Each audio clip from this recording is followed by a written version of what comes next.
Illumination, illumination, 1111. That's what it meant. You don't add the 1 and the 1 to get a 2. For 11 is the master number. And then you see it twice for emphasis. It foretold, dear ones, for years of the 1111 illumination shift that is upon you. Light will win. You can see now why 1111 was only on the clocks so much before the shift and not necessarily afterwards. Not many of you are seeing 1111 anymore. And if you do, it's just a reminder that you're in the shift that was foretold. Now, the odd thing about master numbers is that they're only identified to 33. What a coincidence, is it not? That this is the active number of your DNA. 44 is unknown. 55 and beyond will not be understandable.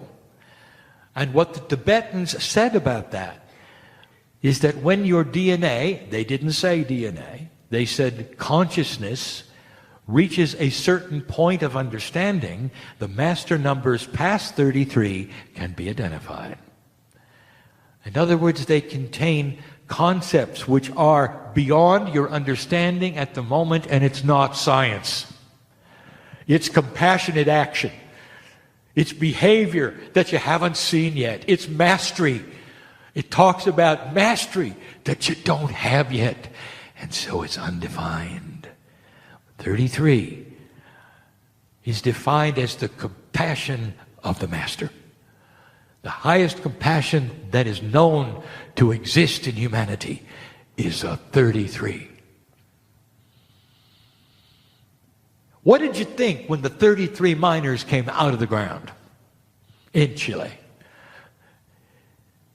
Did you know that those who reported it said there were 33s everywhere?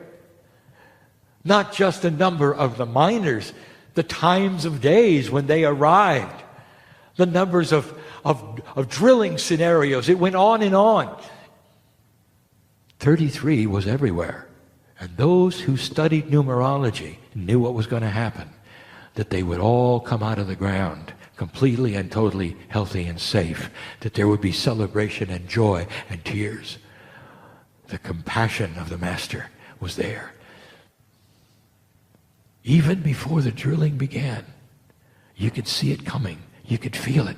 They're going to find him. They're going to be okay. And they were. Do you see how some numerology targets the energy of what's going to take place? The precession of the equinoxes is a 26,000-year wobble of the earth. That is an 8. Because the wobble of the earth is not what we're talking about. It's what happens if you make it past the center point. December 21, 2012. It is the story of manifestation. The abundance that is manifested with that 26,000-year wobble is the earth going into graduate status, into mastery, into DNA, which is going to start to arrive at a higher rate. You're in it. You passed it. It's been manifested. That's why it's 26,000. Did you ever put these numbers together? There's no accidents here. The precession of the equinox itself, the time it takes for this wobble to change the sky as it walks through the Milky Way, is 36 years.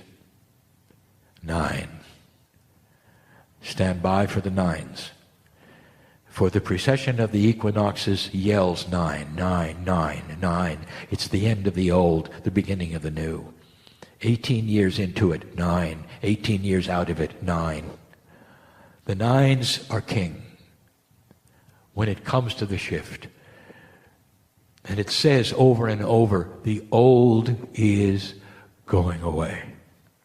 Everything you thought was the value you might have as a human is going to change, and it's going to be greater than you ever conceived it would be. The love of God is going to pour through your consciousness someday. Babies are going to be born and know who they are. There's going to be a consciousness on the planet above 44, even 55, which you will start to actually have the attributes of mastery. You might even master time, maybe even life itself. Physics will start to be that which you can manipulate. Dear ones, this is high consciousness, and you've seen it in the masters. It's going to take a long time. The ones who seeded you went through this exact same thing. They didn't have a precession. They didn't have a wobble of their planet. They had another scenario completely, but it was from the stars. And it had to do with suns that were close to them coming together in a certain way. And when they did, and they only did, in thousands of years apart, something happened, and they made the shift. The same shift you did. And their consciousness started to shift and change. Their history was worse than yours. We have said this before. You think you've had marginal genocide with the wars that you've had and the sorrow that you'd suffer. They had full genocide. And yet they recovered completely from it. The ones who seeded you, dear ones, have gone through it more than you did. How long did it take them from their precession, from their shift, to where they could seed you? I'm not even willing to tell you how long it is, because you'll be depressed. To think that you might have to be there as long. Dear ones, I want you to change your attitude of time. You measure time by how long you live. That's how you measure it. You look at a lifespan, and it has an energy from the number of years. What if I told you that's not accurate, because you are eternal. You will always be here. Lifetime after lifetime after lifetime, and you'll start awakening in lives that are remembering while you're here. The next time you come, yes, you're coming back. Did you hear me? The next time you come, you'll awaken with the knowledge you're not going to make the mistakes you did this time. This is the old soul moving into an energy that's different. It'll be the first time you awakened in the energy after the shift. First time. And it'll be much different than when you awakened the last time. That is to say, when you were born, there was one energy of birth. And from this time forward, when you're born, there'll be another energy. You are going to know you're an old soul. You're going to have the wisdom not to make the mistakes you made this time. People will see you as different. Children are starting to shift even now. And they're going to shift so much and so fast, you'll say there's a day when all of them will be prodigies as you measure them today. It's simply growing up. Instead of being in the playground, now you're in a situation where you see each other and you enjoy each other. What happens when you grow up? This is what happens when you grow up. From 8 to 18, you come alive socially, and you're so different. That's what's happening to humanity. You won't go to war, and you won't kill another human being because you know them. They won't be mysterious. They won't be anything that you would terminate as a solution to a puzzle. And you will look back on that very thing and you'll say, that's barbaric to the max. And you'd never consider it. So far out of the consciousness of terminating any life. That's who you're going to be. The 9 that represents the whole wobble, 26 years, the manifestation, culminating into the 9s that you see now, is the end of an old kind of civilization. Everything you've ever been, human being, has happened in the last 26,000 years. You've always been in the energy of the wobble as it exists now. The new wobble has begun. You see, it continues to wobble, except this wobbles differently with a brand new number. Dear ones, I want you now to look upon the year you're in, 2016. What a coincidence. It's a 9. There's 9s everywhere. Now what does this 9 mean? It means that the recalibration energy that took place in 2012 is at an end. That the frustration of trying to find a new frequency to tune into, because the shift has created that is going away. It means that the sun is coming out in so many of your lives. And the astrology that was given today enhances this. It speaks of the identical same thing that the numerology does. Next year is a 1. Now the cycle of years will create that. There will be many 9s and 1s together. But we're talking about right now, a 9. It represents tremendous change as well, because anytime you wrap something up and you change a paradigm and move into something else, you'll find some emanations of a 5. Perhaps yet to be seen, but you'll see it in the astrology. All this about numbers. Who are you right now? That you could then look at this and make some sense of it. And I close with this. Everything that's happening numerologically right now has come to fruition and is painting a picture of new beginnings. You may sit in a puzzle right now that you do not see your way out of. And I'm going to give you some advice. You are sitting in a few days in an energy of the One that shouts to you new beginnings. Even if you are beyond that which is cheerful, even though perhaps you cannot even find the joy factor inside you, I want you to build an altar of joy, physical or mental. And I want you to go to that altar and thank Spirit for what is going to take place and is taking place in your heart, your mind, and your life. And if you do that, you will be sending a magic signal that cooperates with the planet, with the field, with the numerology of the year, and all those things. It'll see your intent, and things begin to shift. This is the beauty of a physics that knows who you are.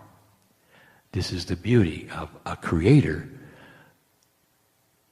who created the physics and knows who you are. You see, they're related. You get that, don't you? Everything is related to everything else. Watch for synchronicities when you start to do this. If you wallow in the old, dear ones, nothing will happen differently. Did you hear that? If you wallow in the old, nothing will happen differently.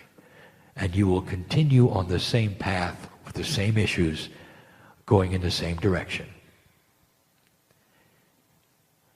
The altar is the altar of joy. It's the inner child inside that awakens happy. And it is innocent of the things around them that could harm them. But it's not innocence in your case, it's wisdom that can steer around them, that can actually change your own chemistry, that can build things that are going to be good for you. Extended life and the end of fear. Extended life and the end of fear. Can you believe that for you, listener? Can you believe that for you? I want you to build that altar. Do it on January 1st. Do you want to make it physical because you've got somebody with you who won't let you do it? Doesn't matter. Make it mental. Put the candles where you want them. Light them as you would, and make each one of them something special that you are achieving. But mainly, it's the joy of compassionate action on this planet. You're seeing God at work. You're seeing you at work. And things will change because numerology and the energies that are starting to occur that are similar to numerology and the field and all of that is now starting to collect into a big six. Do you remember what the six was? Tell me what the six was. Harmony. The big six is on its way. This is you in harmony with the planet.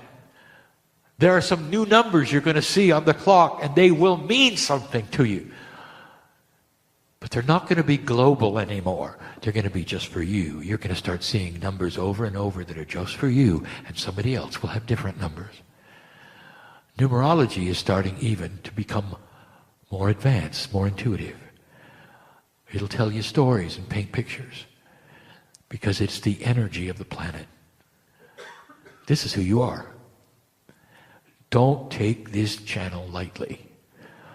Oh, dear ones, because you're moving in to a new beginning from lots of nines, completing the old way. See it perhaps even going into a trash can, a rubbish bin. Don't have anything to do with it. See it as brand new. The canvas is blank, and you're going to build an altar and celebrate the joy that's coming. Could it be any clearer? As usual, these particular channels, if heard by those who have no understanding, will be laughed at,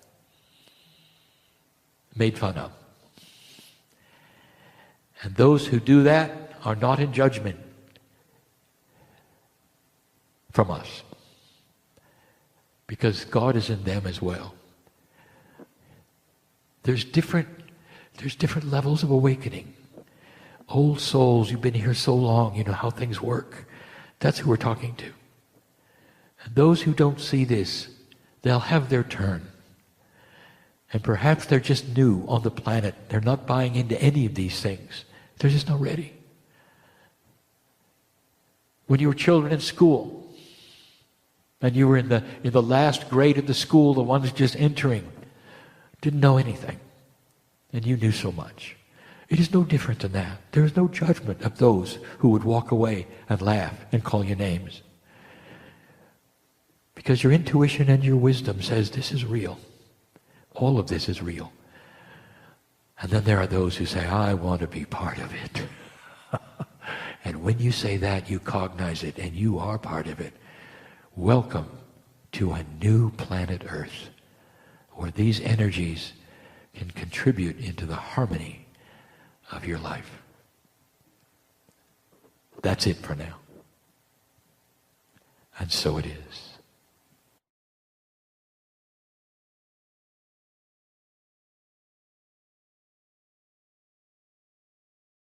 Hi everybody, thanks for watching this. I wanted to tell you this is a little time sensitive.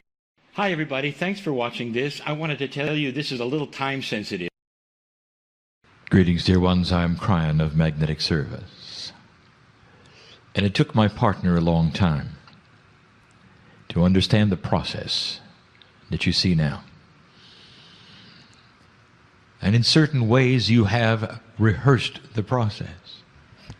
For even in the small exercise you have just accomplished, you take that which is the first intuitive thought, and you translate it as best you can into a linear concept or sentence or group of words or word.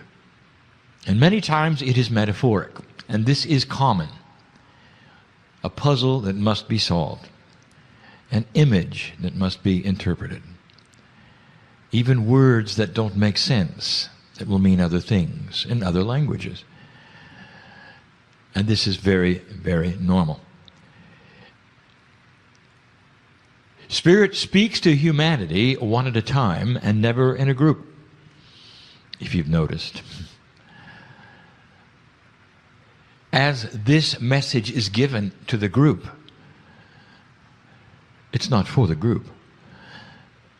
It's for each and individual soul in the room. An overlay of that, which is quantum, is metaphoric, the third language. Now, the third language is intuition, which rides upon the signal, if you wish, of the communication that you have accepted to hear in the room. Not on the audio, but the fact that you are tuned in with intent. And so every single channeling has an attribute of more than one communication. Some will hear the same words and feel the same energies and walk away feeling nothing happen. Another human sitting next to them will have the healing that they asked for. And so it's never a group energy. And that is why I speak to each one of you separately. It's complex. You tune in to the words, your logic understands the linearity of the syntax, and at the same time there are concepts being given to you through intuition. We call it the third language as a metaphor. For it is not the language that is after two. The third language is a language of the three. And the three, in numerological terms, is catalyst. So what would a language be that was catalytic? That would be an energy which changes something while it remains the same. As it comes in contact with something else, the something else changes while it remains stable. Therefore, you are receiving right now, at whatever level you wish to receive it, a catalytic message. And sometimes the message is simple. It's a safe place.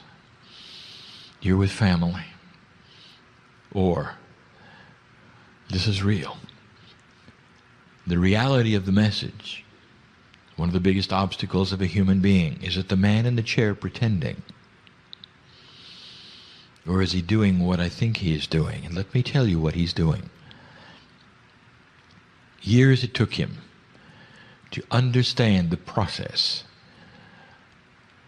and complement it with his energy. For in the beginning, when it was time for Kryon to come into this man's life, I came in with information that he called burst information. All at once, given to him as a thought group, as a concept, which he then had to interpret, but not in real time. That is to say, I would give him information, there would be a pause, and he would repeat what he thought he was. I would give him information, there would be a pause, and then he would repeat that, what he thought it was. So it was back and forth. And it was separate. And that is to say, there was Kryon and then there was Lee. Years later, up to 4, he started integrating that which was me and that which was him into a system that now flows. And let me tell you what the system is and how it works. I can feed him intuitive thought instantly. I can feed it to him faster than he can speak. And so the system goes like this. Channeling is the manifestation of translation of intuitive linearity. I have learned to slow down that which I wish the human beings to know to a pace that he can interpret in real time. And that was pretty good. Until about 4 years ago, when I asked him if he wanted to go to the next step. And he said, what step would that be? And I said, total integration.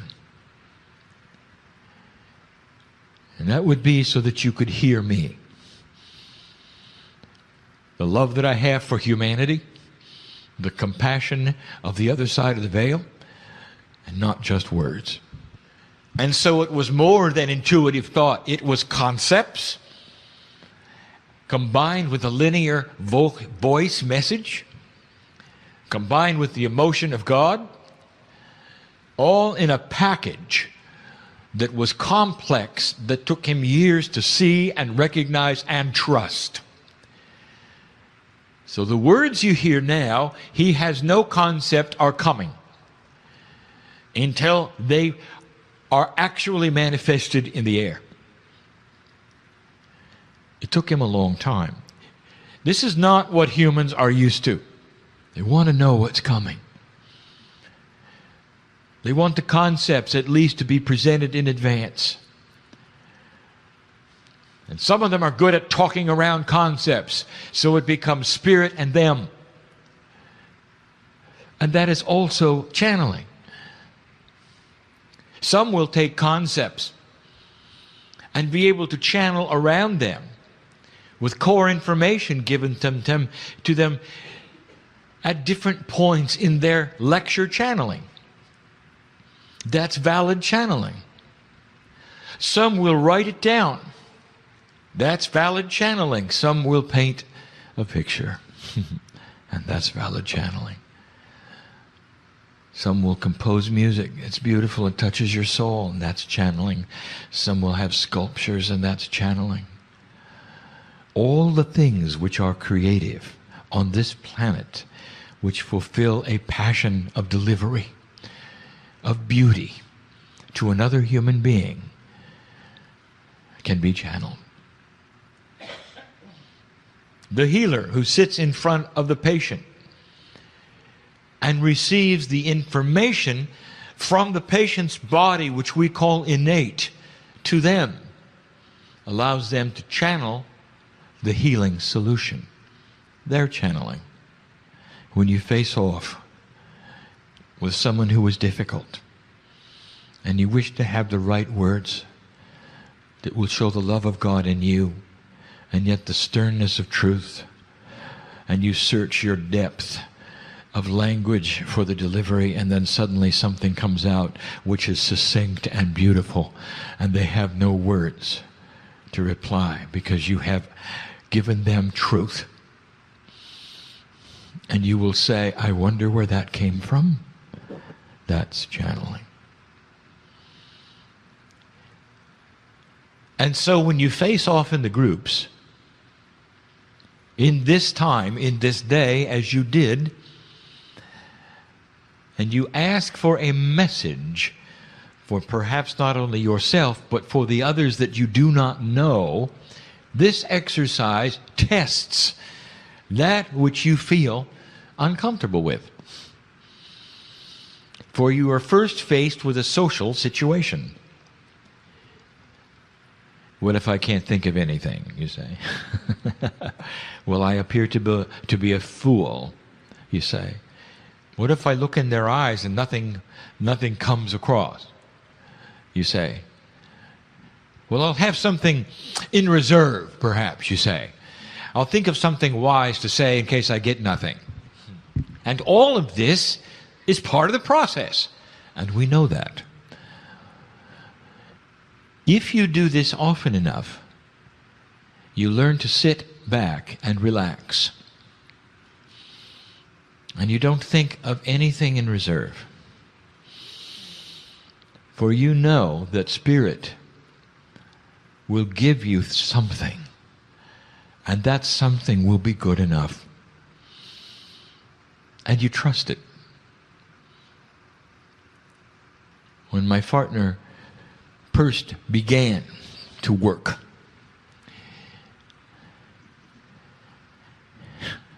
he had concerns. What if he gathered an auditorium full of people and I did not show up. You don't think that occurred? What would he have in reserve? And he had to walk through this. And I let him. I let him think about it and worry about it until we integrated. And the best thing that ever happened to him is when he let go. When he let go of the concern, the worry, the embarrassment, the social necessity of survival, not to look bad. And that's when the intuition flew in. And that's when the portal opened up. That's when the pipeline gets bigger. Now I'm going to give you a little bit of the process of where it comes from.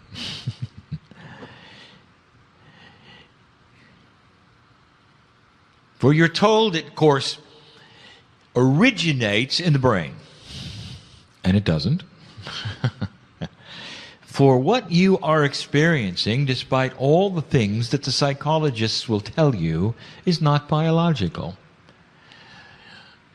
And yet you are told that thought is processed and created by the brain in packages which they understand to be synapse, perhaps even going so far as to be called engrams of consciousness, carried in packets through nerves to present concepts that human beings have.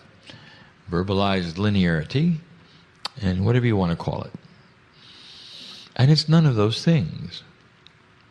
For these come from the outside in. Now, you might say, well, wait a minute, what happened to the higher self? So this begs a question. Where is the higher self? Well, you might say, it's inside me. What if it was you? What if it lurks, if you want to call that, in what is called innate? Now we get complex. For this is the quantum field around every single human being that knows all about the body. It knows more than the body does. Let me ask you this question yet again. Does it make sense to you that you could have disease in your body and the body doesn't know it? Isn't it supposed to be intelligent? Intelligent enough to know when it's diseased, what it can stand, what it cannot stand. And yet even the most basic premises of metaphysics has you doing kinesiology, which is muscle testing. And here is where you're asking innate, am I allergic to this? Can I have this? What is the dosage? Do I have a disease? Isn't it odd that that does not come from inside? Your immune system fights things, but it doesn't even know it has something to fight sometimes. You can have all the white blood vessels in your body rushing to one place to fight a cancer, and you don't even know you have cancer. Because your body doesn't tell you. There's a disconnect somewhere in there, you might say. Well, that disconnect is not designed to be a disconnect. You're supposed to be able to be in touch with innate. That is to say, that part of your body that is not biological. Very difficult to explain.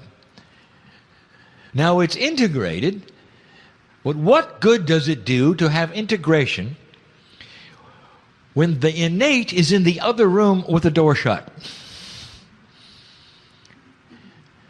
So what you're asking for is a full body experience to open the door and know the things that innate knows.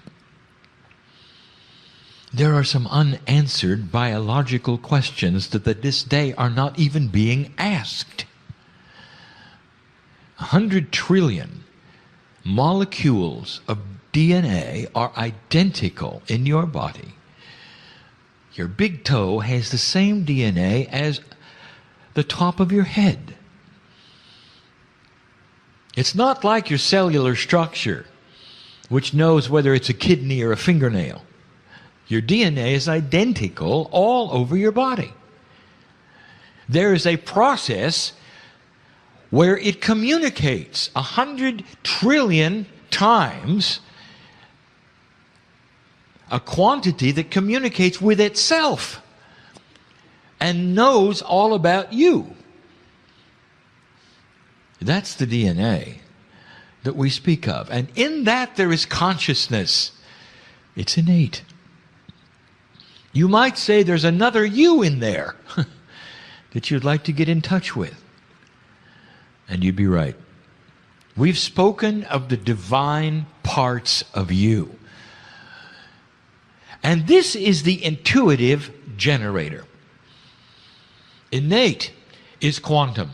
The field around you and your DNA is quantum. And that is to say, it is actually in a multi-dimensional state. Human intuition is that innate which often speaks to you when you least expect it. Channeling is tuning into it to the degree where innate is always working and becomes linear. Do you have help? Oh, yes. And this is the hardest thing we have ever taught. You want to think you have guides and angels. Well, go ahead and think it, if it makes you happy. Go ahead and name them, if it makes you happy. Go ahead and count them, if it makes you happy. For human beings need to often linearize quantum concepts in order for it to fall into an order where they can appreciate it and use it and understand it. The truth of the matter is, you cannot name them and you cannot count them. This is very difficult. We told you at one time, in the lineage of Kryon teaching, that you had 3 guides. That is a metaphor.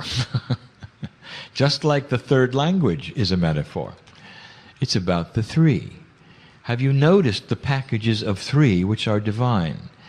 Even the doctrines of earth, in the rigidness of the metaphors and the mythology of some of your religious practices, celebrate the 3. The Godhead is the 3 in one. You'll find it everywhere on the planet. It is part of divinity. It is seen in a trilogy of energies. You have 3 guides, not really. They are the energy of the 3. And the 3, again, is a catalytic number. In other words, whatever it is that you call help, that you believe is around you, catalyzes you and everything else around you in synchronicity. I told you this would not make a lot of sense. Some of you are getting it and some of you are not. Again, we turn to the soup. It is the only metaphor we have. If your life is a bowl of soup, count the flavor. Count the salt. You can't. But you know it's there. I call upon the salt, all 3 of them. You see? I call upon the flavor, which I happens to know are named Joe, Henry, and Mildred. And they're not, and you can't. Count love for me. How many loves do you have for your children? Do you see what I'm saying? Can you understand the concept? Is it too etheric for you? Or do you really need to see their faces? And if you could, what would they look like? What does the face of God look like? And I will again tell you this, if you could see their faces, it would be so confusing, because your face is theirs. And you would see you 3 times. The higher self is in every molecule of the soup. It is part of innate. It doesn't reside in your heart or your brain. It is outside of you and inside of you. It permeates you in a quantum field. You cannot locate it. It is higher than you are. And some will say, well, that means it's above me. Of course it's not inside me. That's incorrect. It's called the higher self because it vibrates higher than you do. Therefore, it is the part of you which is in a vibratory state which creates a multidimensional reality. If you could only open the door between the corporeal you and the quantum you, called the higher self, you would be complete. And that is the study, is it not? So here's what it comes down to. Do you have help? Yes. Are they guides and angels? If you wish. If you wish. It's more than that. They are a soup of energy which is partially you and partially the higher you. It is the divine. All divine things are connected to the source. The creative source of the universe is part of you. The connection is there. Do you have help? Yes. Where is it really coming from? Yes. You cannot identify a place. Well, there is heaven, is there not? If you wish. Or is it in every air molecule? Is it in the life of nature? Does it permeate Gaia? Is it everything you see? Is it light? Yes. It means you're never alone. Here's what the masters and the shamans know. Wherever I walk, I have help. They all have my face. They're beautiful. I am a piece of God. I am quantum. My guides are endless. I have help. My intuition comes from the creative source. I have help from the air, the animals, the trees, the dirt I walk on. Love permeates everything around me. It is part of innate. I do not ask where, for there is no where. I do not ask who, for the who is the one, and it is I. And it may not make sense, because it's not in 3D, but can you feel the beauty? Can you feel the compassion which created it? Most of all, can you feel it in you and use it? And that is the invitation. The day my partner gave up trying to figure it out is when it came in. Don't try to figure it out.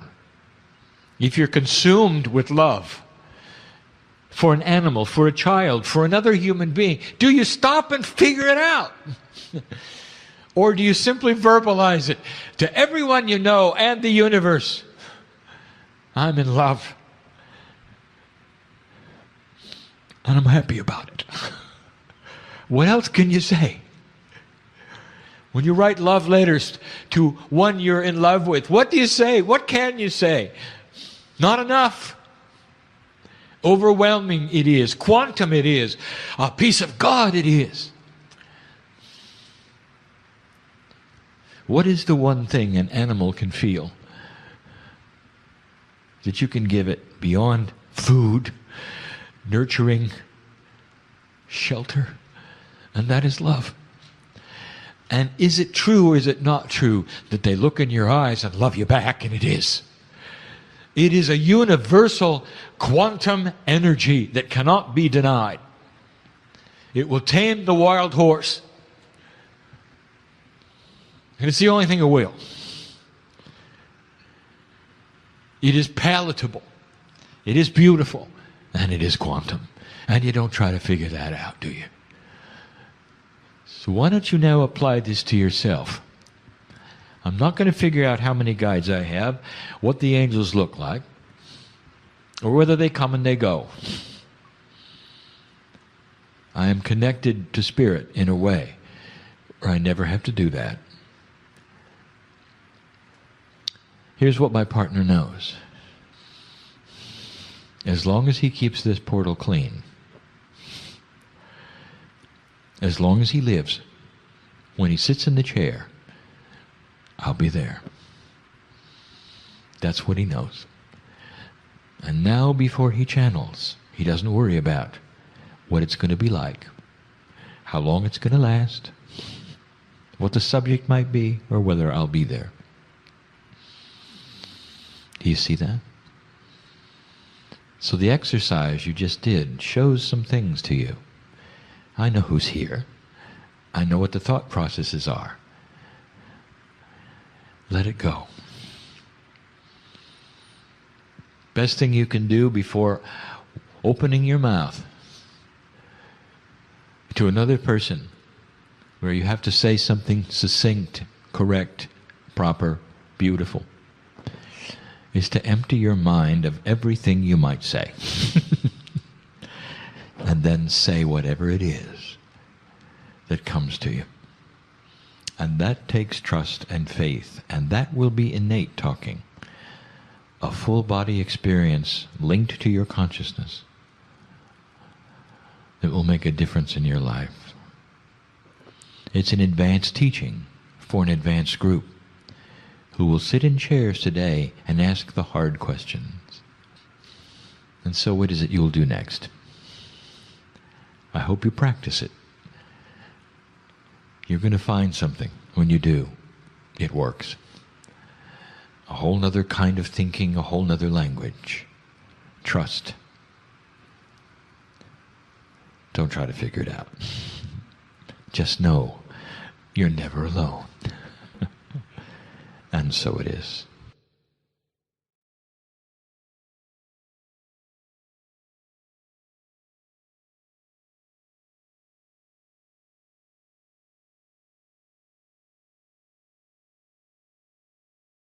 Hi everybody, thanks for watching this. I wanted to tell you this is a little time sensitive.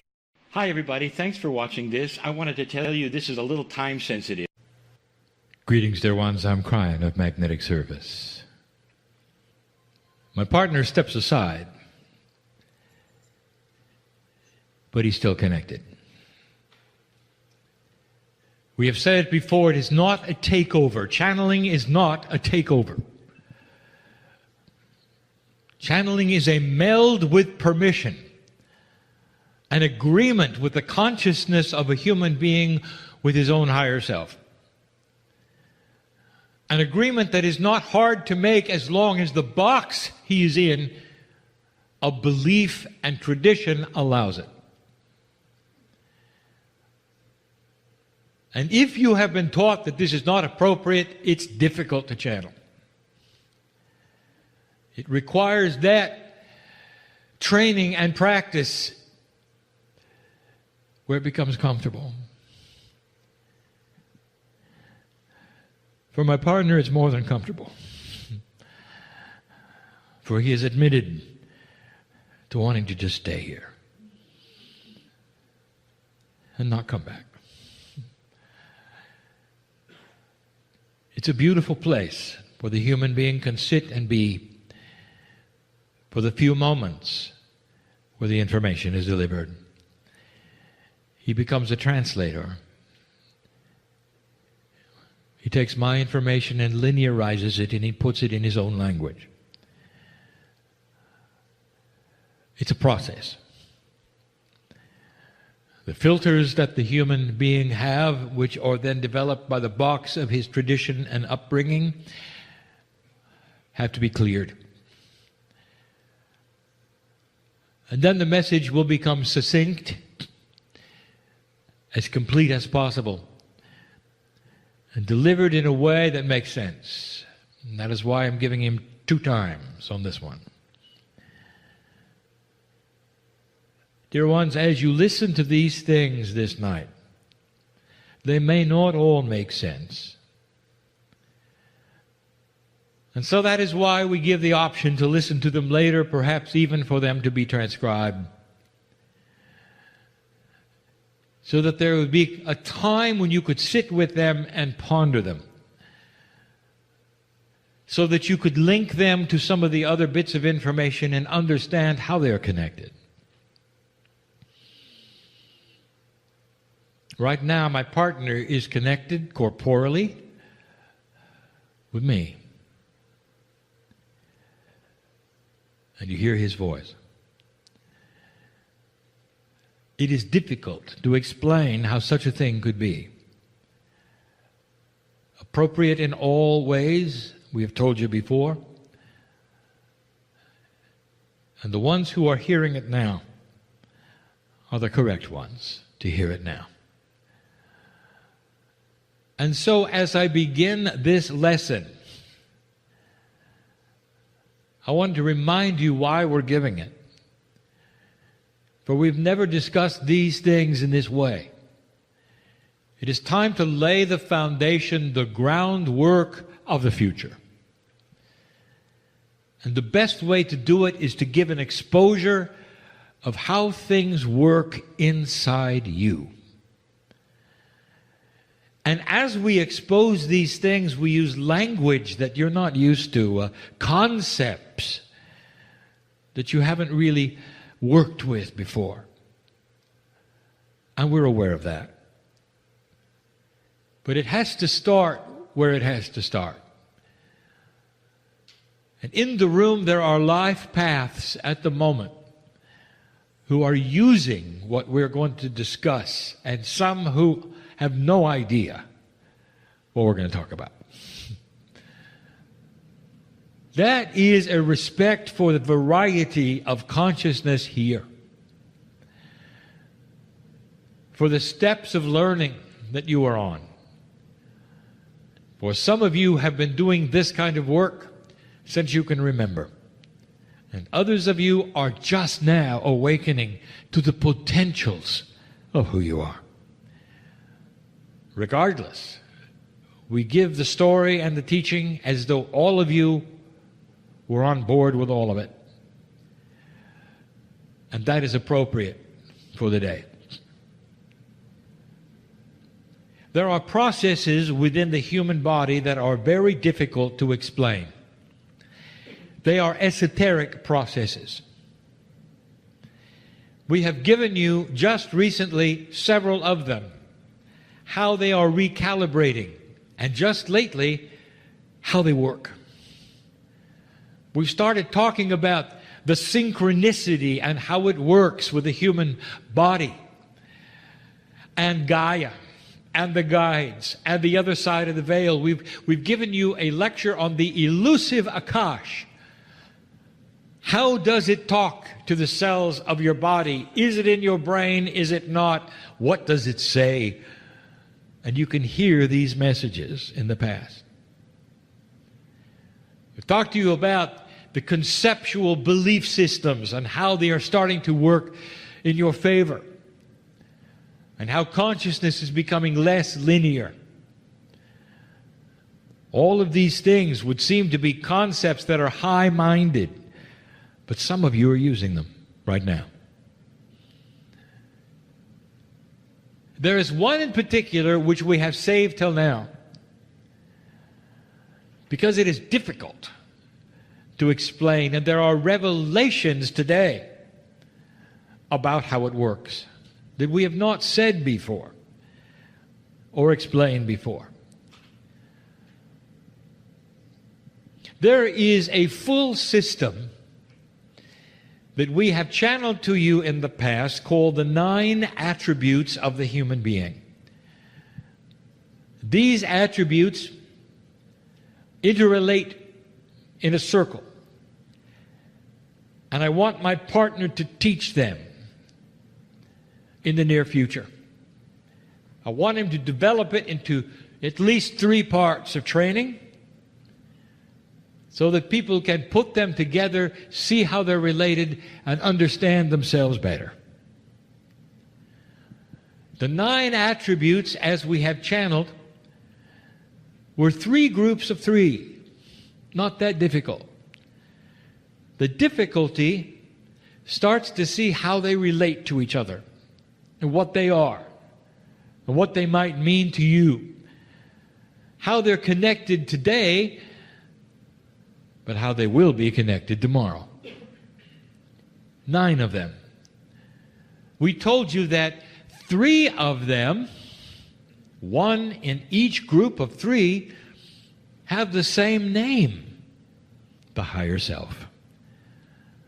We told you that there was the human corporeal group, the soul group, and the support group, and that the higher self was in each one of those. But the one we want to talk about today is squarely in what we would call the human corporeal group. And yet, like so many of the others, there's more to it than it seems. And the name of it is innate. And so the word innate is going to be a part of the human consciousness that all of you have at the corporeal level, which we are going to discuss today in a way we've never discussed. Telling you only a little bit about it, but enough, hopefully, to tweak your interest and to make you understand that there's more to you than what you think. Innate. Innate has been described in the past as the smart part of your cells. The smart part. Now that might indicate that there's a non-smart part. But let us say it's a more ignorant part. And believe it or not, that ignorant part is your brain. Now the brain perceives many things, and it's a calculator to the max. It's the best memory instrument on the earth today. Everything that you've experienced is in there. It tempers how you behave, what you do, how you act, what you believe, what you think. But let me tell you where it falls short. It doesn't know anything about what's going on in your body. You can intellectualize for a very long time, and yet you will never find out from the brain how your cells are doing. Do you have an allergy to something you have not experienced yet? Perhaps. To a food that you have never tasted. To a chemical you have not seen. How would you know? The innate knows. The innate is the smart corporeal body. It knows everything about everything. It actually is as smart as your brain, but in a different way. So what you do to find out if you're allergic to something is to place that something in your hand and muscle test. And that is called kinesiology. A big word for something very simple. And in the muscle testing, you are using the body's chemistry to give you a yes or no signal about something it knows and you do not. Muscle testing. So in the process of that procedure, do you understand you have acknowledged that there's a part of your body system that knows more than your brain? Oh, it knows a lot more than what you're allergic to, my friend. It is so tuned in to your DNA. It is part of your process. It is part of your evolvement. It's more than even that. Innate. Innate handshakes with your higher self at all the three levels we discussed, and that is difficult for us to describe. But if you put it in a circle chart, you'd draw the lines between them and you'd see what I mean. It's your smart body. Does it find a place in illogic to think for a moment that you'd have some kind of a disease attacking your body, and not know it. Don't you find it odd, human being, that there are certain kinds of diseases that can lurk in you, and you only know it through your discomfort or through your death? And you would never have the signal from your brain except pain. But the innate knows it when it happens. The innate knows it when it entered your body. As the white blood cells go to the places they need to go to fight, and you have no idea, the innate is on alert. What is it and where is it? This is difficult. We told you, dear human being, that the elusive Akash information was not in your brain. You cannot go to your brain to find out who you used to be and when. Because the brain only receives that information as it needs it, as transmitted from your DNA. The innate is the same. It's not in your brain, but it's in every cell of your body, every piece of DNA. But the difference between innate and the Akash is the innate is on top. It is always broadcasting. It's always there. And if you know how to listen to it and where it is, you can tune in. Muscle testing is one way. There are others. Some of you know. Innate is that which responds to acupuncture. Did you know that? Your brain does not. Innate is aware of all things and is broadcasting all the time. It broadcasts so greatly that it flows right into that which you call the Merkaba of the body. Now we're talking about a field around your body that pulses very strongly with information that those who have the ability to see can read. Welcome to the medical intuitive, who can stand before you in various degrees of success and read your innate. They don't have to muscle test to know you've got something going on. They can see it in the field around your body. Now you think that a medical intuitive is looking at your liver or your heart and is doing some kind of analysis because that's what you understand. That's your box. You had no idea that they are sensing the quantum energy that your innate is broadcasting of your health, of what's going on in the chemistry, of what might be developing inside you. It's different than you thought, isn't it? That's the innate.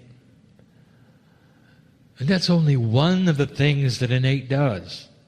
It's the smart cellular part of your body, but it's not just about that. What I'm going to tell you next, we have given you before. But I wish to explain it better. Your innate is also a governor of what you need.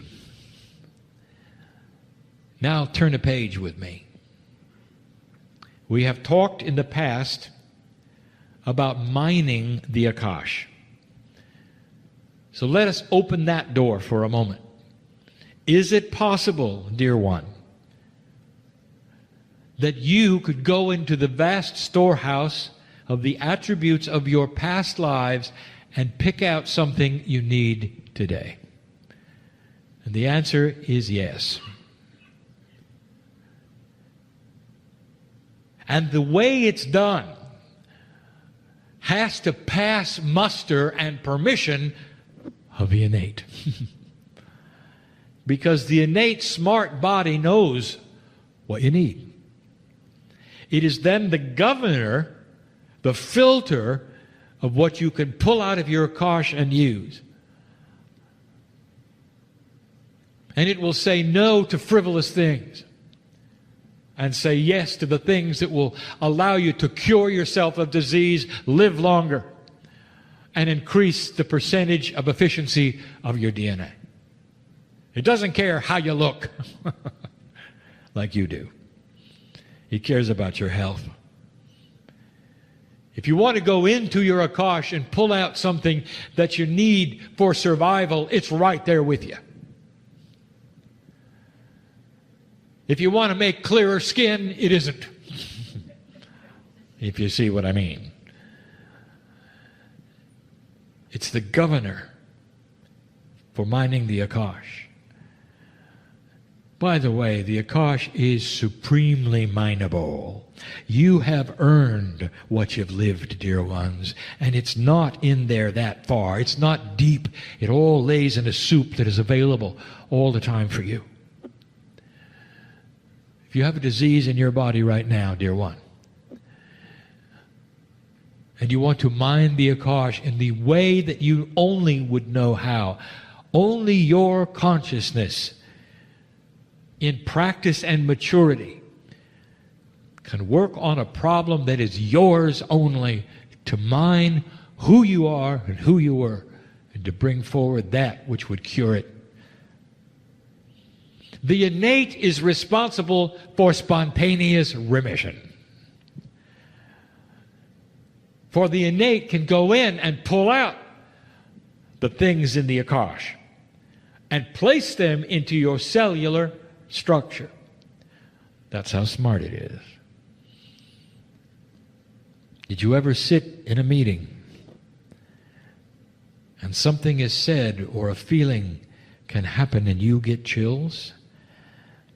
What are they? You would say they are chills of validation. Guess where they came from? The innate. The innate is signaling you truth, not your brain. Dear ones, your brain will get in the way. It's the brain that has the box of belief. It's the brain that has who you are based on experience and memory. It is the innate that knows the truth. One of the attributes of the future human being, and we have given you this before, is to build a bridge between your human consciousness and your innate.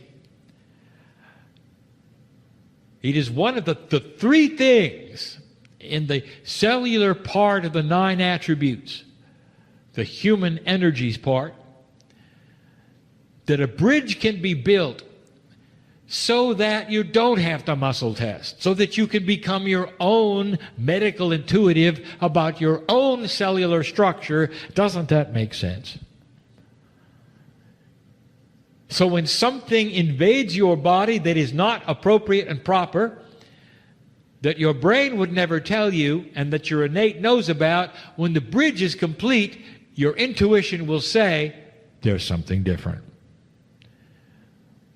And you may not know what it is, but you will go to somebody who can help you to know, and it'll be far earlier than waiting for your brain to give you pain, if you know what I mean. That's also innate. Innate does so many things for you. And some of you are starting to get another picture, and this is where I'm going. It's a concept we have not really broached before. We're going to call it something. Please do not misunderstand. You only have one word for this. The word is called brain. So we are going to give you another concept. The innate is your second brain. It doesn't function like your first one at all, but it is smart. And it is intelligent, and it knows what you need, and it's the governor to keep you from picking up the wrong thing. Just like your brain is, in a different kind of way. Let me show you what I mean. Here is a puzzle, a conundrum of medicine. When an accident happens and it severs your spinal cord and leaves you with no feeling or operations from the waist down. There's some interesting things that continue to function. One of them is your heart. Another is digestion. There are others also that function. The organs of the body, many of them, continue to work even though you are told that your brain, your central nervous system, is the one that sends the signals to make them work. And suddenly, the conduit where the signals are sent is broken. So what keeps them going? When you have a heart that depends upon signals from the brain on a regular basis, and the brain is disconnected and it's still going, how do you think that works? And now I'll tell you, because the innate takes over. It's always there. And the organs will function. Even reproduction happens. The heart keeps going. Digestion, it's a second heart. It's a second liver, you might say. Innate is a second brain. And these are the things that sometimes medicine has puzzled over, and I just gave you the answer. There is another intelligence in your body that is smarter about cellular things than your brain is. So now I want to wrap this all up. What are you supposed to do with this information? I want you to get in touch with innate. It's the heart connection, dear ones. The higher self and the innate and human consciousness are the three human energies that need to meld. Human consciousness, higher self, and innate. When DNA starts to work at a higher efficiency, there are bridges that start to be built between these things. You'll start to feel them when you recognize and sense truth. When you start to recognize discernment and cognize it for what it is. When you stop looking around you for answers, and they come from within. When you put down the nonsense of those who would tell you that you were born dirty, or that there are societies trying to control you, or that everywhere you look there's a conspiracy against you, and you start understanding the truth that you are a piece of God on this planet, and you're smarter than that. Because you can discern what is and what is not happening. The human being becomes smarter when the two brains come together. And you're able then to see your own health situation, to catch things before they get out of hand, to know what you need, to know how you need to eat based upon your Akash, who you used to be, and what satisfies the cellular structure the best. Every single one of you has a different diet based upon what works for you. There is no such thing as an enlightened diet, except for you. We've told you these things before, but we never told you where it came from. The innate is smart. Now, as these things start to build a bridge between them, everything starts to change in the questions that you ask in this room, and they're always the same. How can I? Your name goes here. Every single one of you. Well, I like this, but how can I? Fill in the blank. I want to go here. I want to know this. How can I? Fill in the blank. And the day is coming when you never have to ask. Any more than today when you would ask, how do I get from A to B? You don't stop somebody on the street and ask them how to walk. You don't ask somebody how to get in your car or where it's going. That is you with you, and you got it figured out. But when it comes to esoteric things, you don't. And you feel you're in the dark. And there's missing pieces. When these things start to meld, the missing pieces will start to fill in, and you're going to be a lot smarter about you. And one of the things that's going to occur is you'll know you're not from here. You're from the great central sun. You're where I am from. You'll know that you're eternal. You'll know that you've had more than only one life. And it'll be something that you know, just like innate knows it. And not something you're trying to intellectualize with the computer in your head.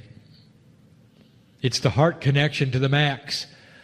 Innate is what creates emotion. Let me tell you, dear ones, innate helps you fall in love. It gives you energies that you can't explain that make you just a little nuts. And nobody can explain that. And innate knows all about it. It changes every cell of your body. It's able to ring true. There's nothing like it. Can you see how innate will serve you? And how it shakes hands with the higher self and knows about God and you. And this has been our story for this day about something in you you may have not known the extent of it, what it is, how it works, how important it is. And it's you with you. It's not an entity inside you, dear ones. It's you, the smart part of yourselves. And so it is.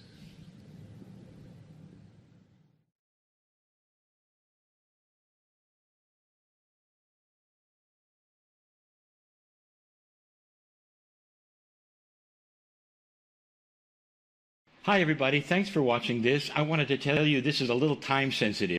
Hi everybody, thanks for watching this. I wanted to tell you this is a little time sensitive. Greetings, dear ones. I'm Kryon of Magnetic Service.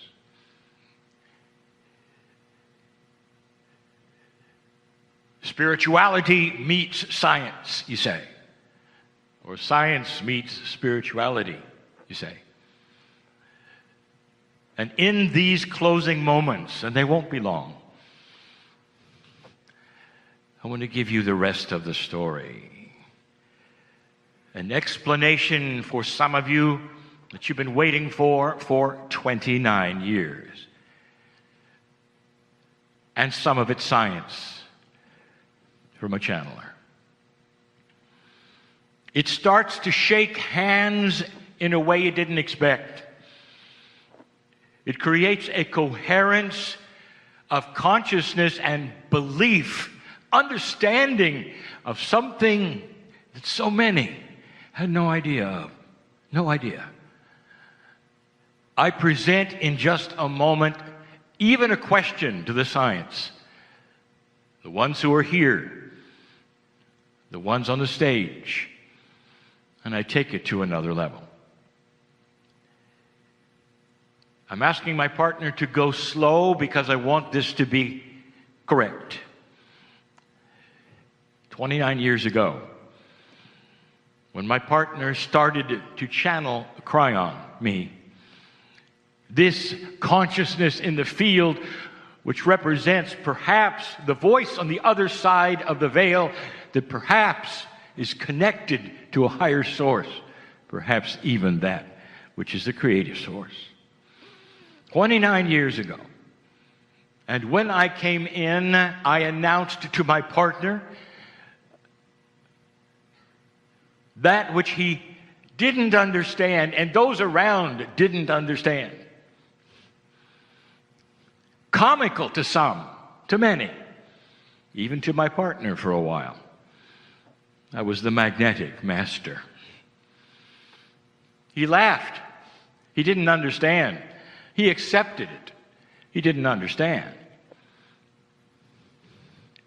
And now I'll tell you what it means.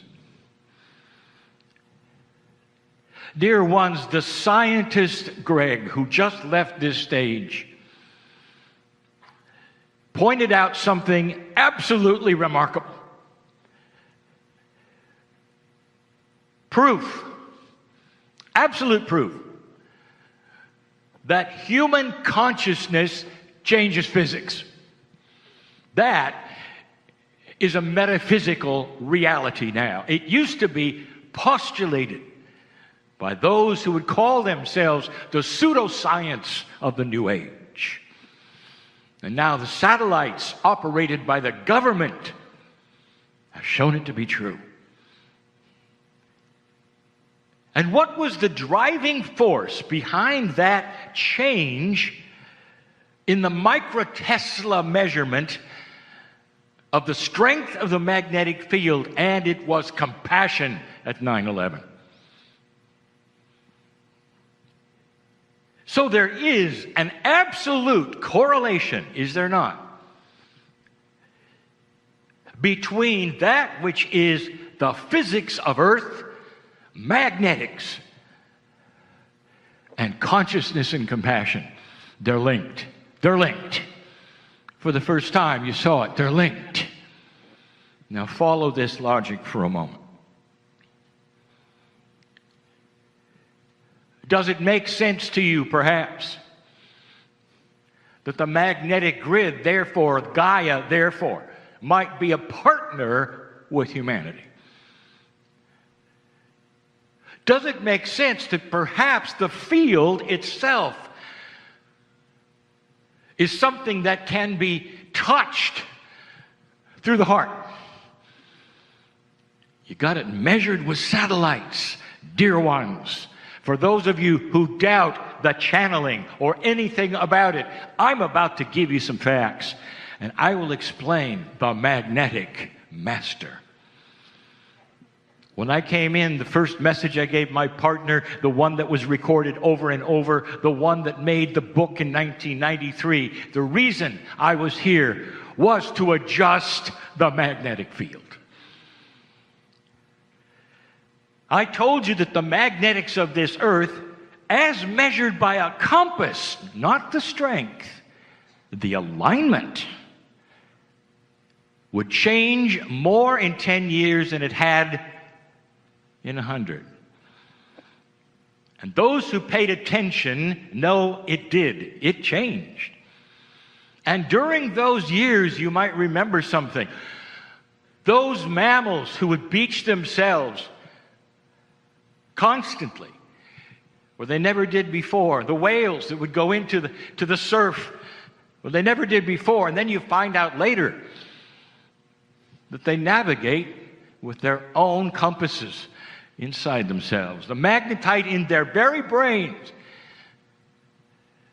is a GPS that they use. And when the grid started to shift, and the compasses started to also show it was shifting, even the whales didn't know. How many of you realize and remember that runway numbers in airports are compass headings? Now go do your research. How many of them had to be repainted in the last 29 years? And the answer is most. Most. Because the realignment of the magnetic grid, be careful, my partner, the realignment of north, not the strength, the realignment of north and where it positioned changed the angle of the toroid. If you're into science, if you paid attention in the last hour, I just gave you a secret. You were heading into, that was the precession of the equinoxes, and in the field we saw you making it. There was no question. Oh, it was in the late 80s and I arrived. You were making it. The Soviet Union fell over. disarming so much that was there before. You were going to pass the marker, just like the ancients said. There was so much excitement in the field. I'm telling you something. Listen.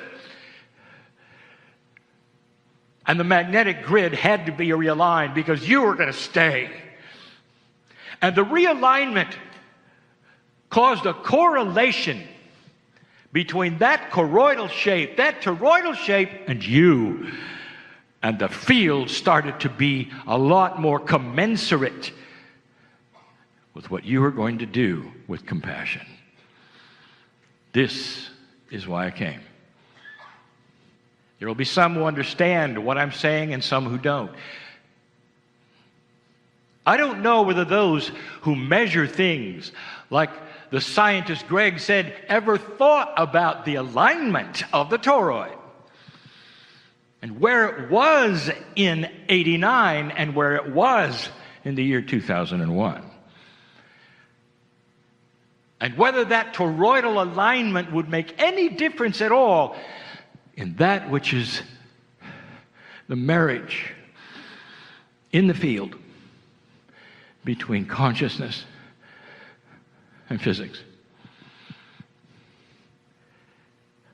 It goes both ways, you know. The alignment of the field allows for greater compassion. Now you know why I'm the magnetic master. What does that tell you about what possibility it is that I exist as I exist? Or that my message is my message, and what is it if it is true, and if all of this channeling business is real? What does it tell you the message is? And that's the second and last part of this message. It tells you that whatever you want to say about spirit or God or source, whatever you want to say about it, it is paying attention, because it is inside every single human being, and it wants to coordinate everything on this planet so that you'll find it and know it's there, so you'll find it and know it's there. That realignment is so you can see it and work it and get to this place in the hero's journey called peace on earth quicker than you could before, ever before. This alignment is new. No other civilization had this alignment. Now you know who I am. I continue the rest of the story. The scientists can only bring you to a certain place. The best of the best. Smart as they are, they can only bring you to a certain place. It can explain. The charts and the graphs can show the field is real. It exists. It may even be stronger today than ever before. Now that's supposition, but I will tell you it is, because of the realignment of the toroid. But they can only bring you to one place, and they can tell you about it. They'll talk to you about the coherence. They'll talk about the strength of the coherence. They'll talk about what the field might be, the timelessness of it. How can you have something all around you that is timeless when you are in a linear time frame? How is that possible? And I'll ask you this: do you believe that God is all around you? Do you believe that there is a multidimensional force, if you want to call it that lives with you, inside you, that you call God or Spirit and knows your name? And the answer is yes. You do. You wouldn't be in the audience otherwise. And so the explanation of the field starts to sound like the explanation of spirit, doesn't it? Just a little. They only can take you to one place. They talk about the void. What is the void? They want to put you in the void with meditation so that you can at least understand that there is a place you can go to which has love in it. But they can only take you so far. I want to take you the rest of the way. I can do it if you believe it. If you're tapping your toe and can hardly wait to go to dinner, this isn't going to work for you. Give me 3-4 minutes, just a few minutes, to try to explain to you what actually is in the void.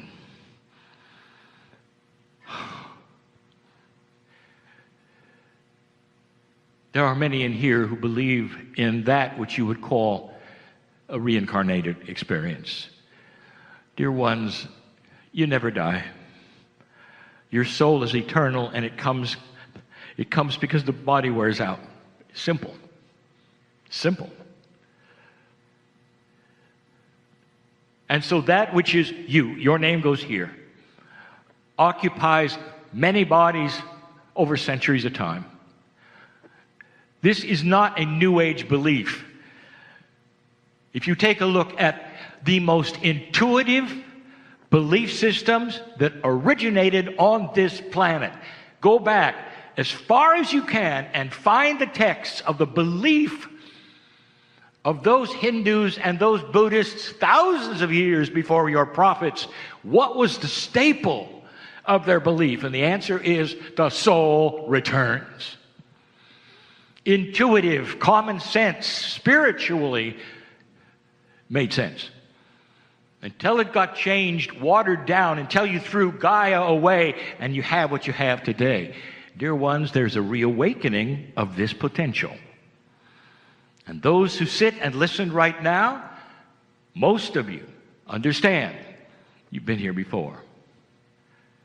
Turn the page. Were you always one gender? And the answer is no. There is a system of gender shift.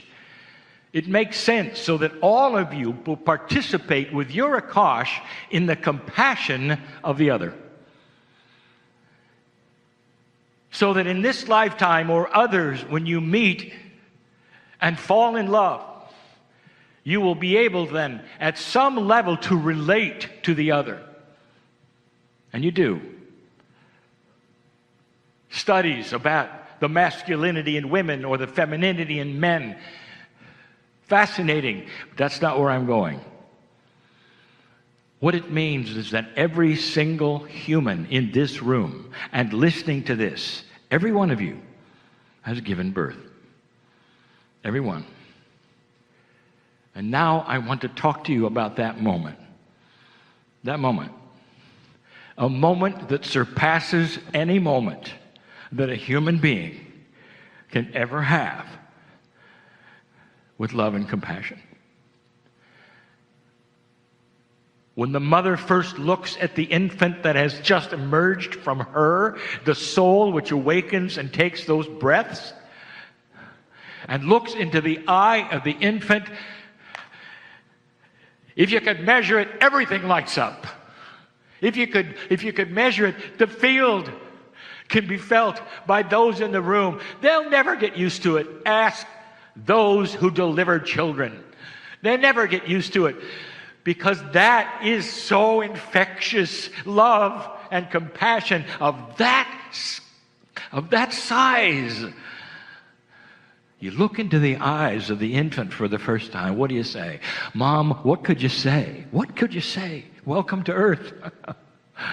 I'm going to be with you all your life. You're going to say that. It says, I'm going to protect you. I'm going to love you. I'm going to do everything I can to keep you here. There is no measure to this. If you had a love meter, it'd be broken. There's no measure. Now, if you can participate in this just for a moment and go there just for a moment, whether you're male or female, you'll all experience this. Emerging from you, life, put on your chest, open its eyes, and there he or she is. Oh. Now, I want you to double that feeling. I want you to triple that. I want you to square it. I want you to put it on the Richter scale. I want you to logarithmic it. And then you'll know a piece of the love that is in that void. Coming from that which some don't even believe exists, and that is a central creative force that has put you here, not by accident, who knows your name, loves you unconditionally, and knows of your magnificence, and looks into your eyes, waiting for you to open them. Waiting to say, I know you, I'm going to take care of you. I don't want you to be sick. Until your last breath, I'll hold your hand and love you so much that you'll be safe for life. The scientists can't go there. They just aren't allowed to. They're not allowed to go there with the charts and the graphs and all that they have, but I can, you see. I'm a channeler. Lee is a channeler. I'm Kryon. And here's what I want to tell you. Not only does this love exist, listen, use the logic. If you can love a child the way you do and it goes off the scale, what do you think is the scale of the love of God for you? And something is happening in this new energy. And here's what I want to get to. This love, this amazing discovery that there is a hand out and waiting for you to take it with free choice. This discovery that you have to make is stronger in this energy because of this realignment of this grid, because of this angle of the toroid, in this science, in this coherence than it's ever been before. And it calls to you like it never has before. And that's why there are so many people in this room and listening to this. These meetings didn't have this kind of attention before, did they? 30 years ago, did they? What has happened recently to bring you to this chair to even listen to this possibility? You came for science, you're getting love. And then you find out that love may be a complement of science. Did you ever see a tree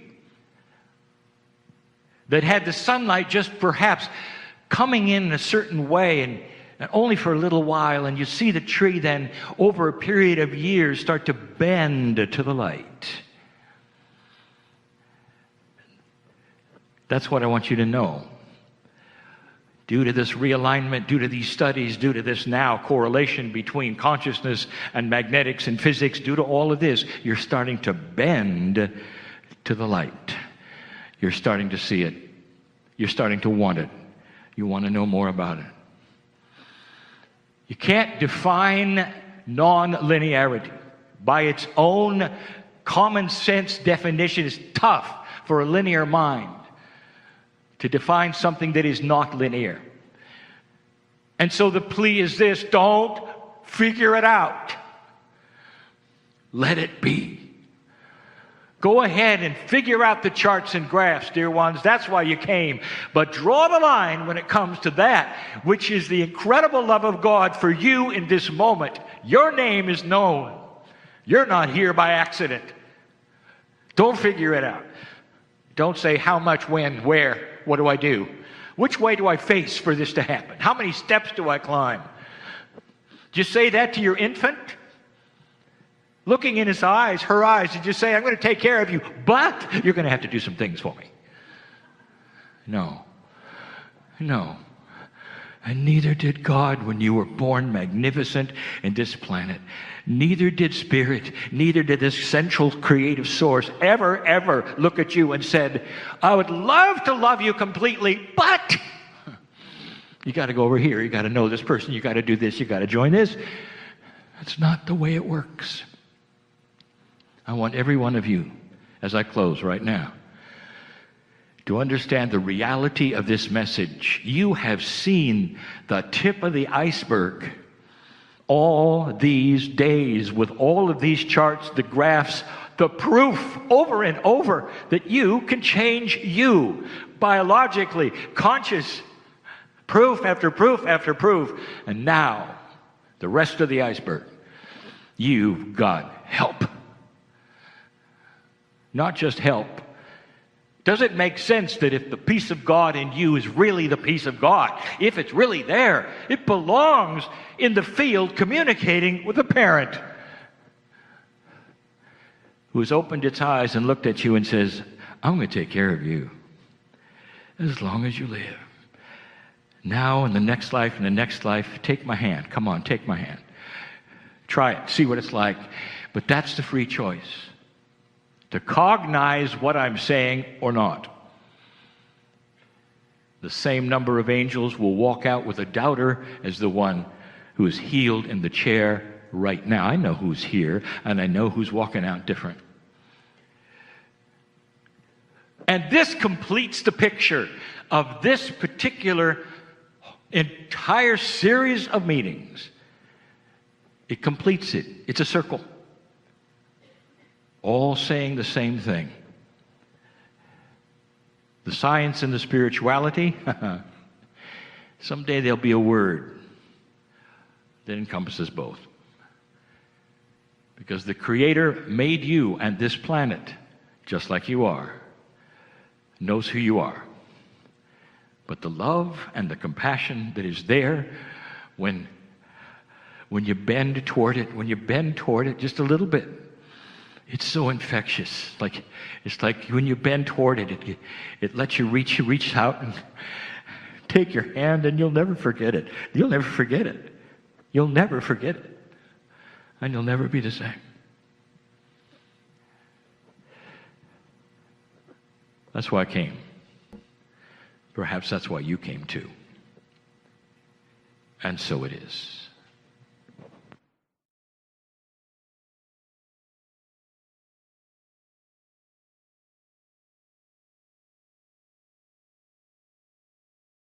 Hi everybody, thanks for watching this. I wanted to tell you this is a little time sensitive.